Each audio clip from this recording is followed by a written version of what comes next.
Okay, I've got a Commodore 64 board here, KU14194HB, and I'm testing a Chinese fake EPROM as a Commodore 64 PLA substitute. This one's a fake ST27C512 90B1, and I've updated the test circuit of eslapions here with a Motorola 27LS279 chip that I got from a local electronics store, and this does work as expected. The green light comes on Commodore 64 startup, so I'll just turn the Commodore on now and the green light does come on. I'll set the reset key, the green light goes off, and I've also connected up a logic probe here to do some additional testing. There's no cartridge installed. I've got the logic probe here. Now I've got the logic probe set to TTL mode, it's in pulse.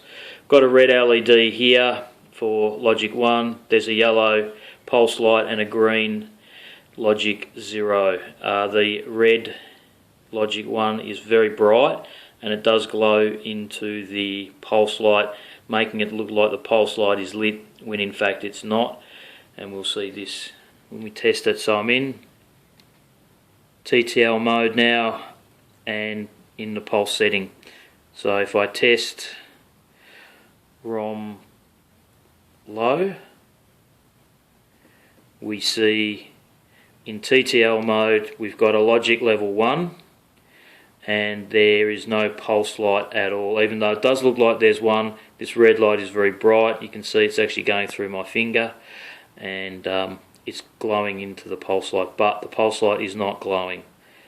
I'll go and test ROM high, and ROM high is the same. The logic level 1 is glowing, there is no pulse light flashing, and the red light is glowing into the pulse light, but it is not running. I'll just take that off and I'll switch across now to CMOS mode and ROM pulse, and I'll check the ROM low pin.